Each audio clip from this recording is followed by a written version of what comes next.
All right, for one of my next flips and for case review, we're going to be talking about this case right here, the Cougar Duoface RGB. And this is a case I've been watching for quite some time. I was really interested in it, and I'll talk about the reasons why. But it normally goes for about 80 or 90 bucks, and I got it on sale on Newegg for 65. So it seemed like a great time to dive in. So let's check out some of the features of the case. So as you can see, comes with a tempered glass side panel, and there's one screw, and it's got a nice little handle here, and the tempered glass pops right out. And what you'll notice looking at it is it has some magnets right here and here that help hold the tempered glass into position, which is a very nice feature. And whoops, I've already taken the back off. I was looking at it obviously before I did this review, but let's take a dive here on the inside of the case. Right here in between the power supply basement, you have a nice solid piece of sheet metal. It feels pretty firm compared to some of the others that we've been looking at lately. And it's got a cable cutout right here for running cables to your motherboard. You've got 3 included RGB fans, which is cool. These 2 front fans here are 140 millimeter, and this one at the rear here is 120. These cable pass-throughs on the side are grommeted, so that's kind of a nice little feature. And there's some cable pass-throughs here at the top. You can see the cables kind of sticking out already. It's got 6 motherboard standoffs already installed. I'll probably need to throw a couple more in here, as we'll be using a full-size ATX motherboard. It can accommodate, speaking of that, full-size ATX. I think it can do eATX as well as MATX and ATX if you wanted. And it does kind of have a little bit more narrow of a profile, which I kind of like. It's a little bit smaller than maybe some regular ATX style cases, and I think that's pretty neat how it pulls that off. Kind of like one of the last cases we looked at, the Gamdias Talo C3, same kind of profile as that one. You can see here at the top, it's got the standard removable mesh panel and your USB inputs, your power button, a reset switch, and an audio input.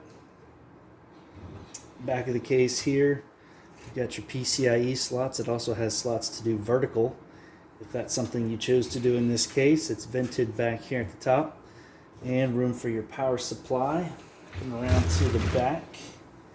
As you can see, the cable management is not terrible. You have about an inch back here at this whole area here, and I imagine when you take out the drive tray, this is going to be your screws and all of that sort of thing.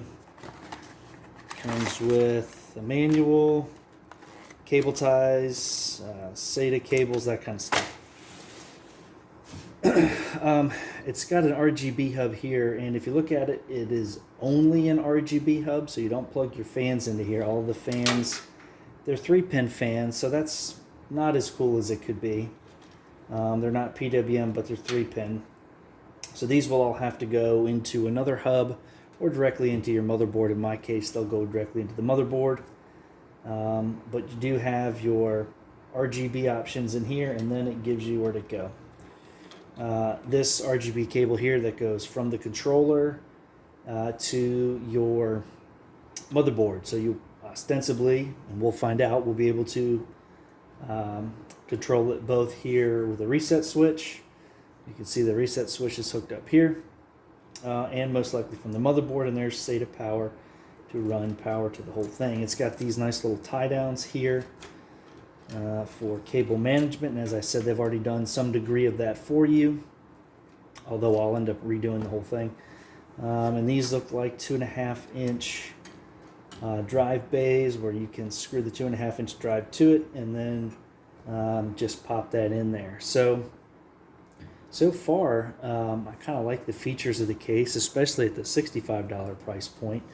Nice big room down here. We'll take this drive bay out. I'm not going to put 3.5-inch drive in it.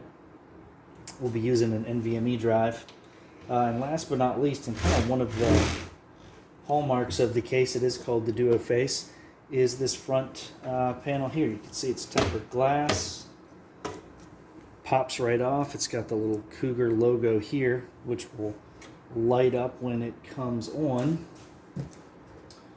And here you get access to your front fans if you want to. It has a removable dust filter, so you can take this out and clean it. It's screwed in there, so if for some reason you needed to replace, it's metal, you need to replace this mesh, I suppose you could.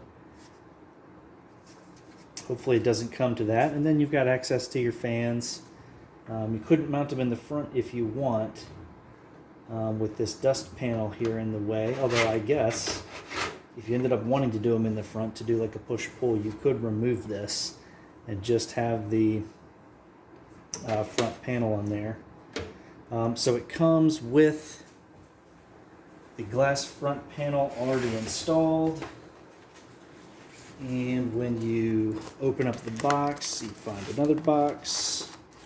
And I'm going to assume that in this box, yeah, there it is. There's the metal mesh panel if you want to do that on the front. I really like the look of the tempered glass.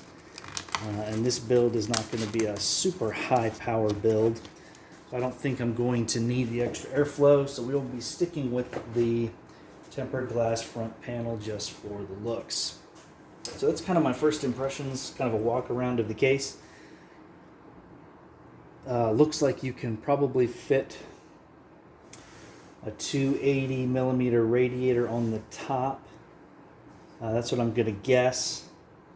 Two 140s on the front, 120 on the back. It doesn't look like a 140 would fit back here. So kind of limited on fan compatibility. You can fit two here, and one here. That's about all you're going to get. This is not perforated, so you definitely don't want to have any intake fans here. It wouldn't do anything.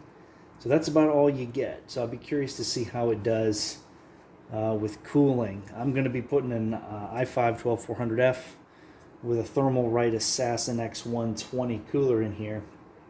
I think it's going to be just fine, but I guess we'll have to wait and see. So I got to say, I've reviewed a handful of budget cases on here.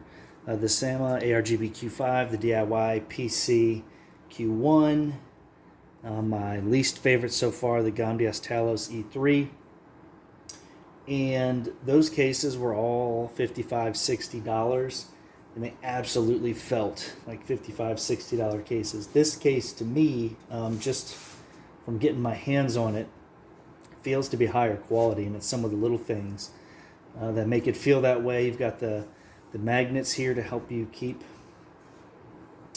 the tempered glass on there and not falling off. You've got two choices for your front panel. That's pretty neat.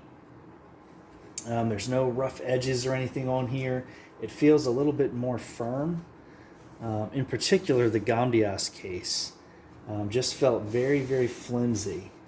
This feels a little bit tighter, and I like the cable management options that you have in the back here. Obviously, we'll find out how that goes. Maybe it won't be that good, but I'm thinking that it will be. I've got these little rings here, which I like to use cable ties to hold things in, so it looks like I'll be able to run cables down here, which I really like to do. Usually my CPU cable I'll run up the side here. Maybe a fan cable. We'll have to see exactly how it goes. But anyway, those are my impressions of the case. I like it so far. I've been curious to build in this case for a while, so I'm glad I got the opportunity. And once I get it all put together, we'll walk through it. So there it is. The build is all done, and I gotta say, I really enjoyed building in this case. I already talked about some of the things I liked about it, and those remained true even after it was finished. The fit and finish was excellent. The build quality of everything was nice and clean. It came with 3 fans. It came with the fan hub in the back, adequate cable pass-throughs, plenty of room to cable manage. It was really a pleasure to build in this case, and I think it came out looking great. So I did catch this thing on a pretty good deal. You can see here that I got it with shipping and tax and all of that for $68 and some change. That was a good deal. I got that around Christmas time. It normally goes for anywhere between 80 and 90. You can see the current price on Newegg right now. So it is a bit more than some of the other cases I've talked about. So we should expect a higher level of quality from it. And so here the build is. I've got it up on Facebook Marketplace with all the parts in it that I discussed. Let's hope I get a sale relatively quickly. It does seem to be a little bit slower of a market right now, right after Christmas. But anyways, if you're thinking about this case, I would highly recommend checking it out and getting one for yourself. Thanks.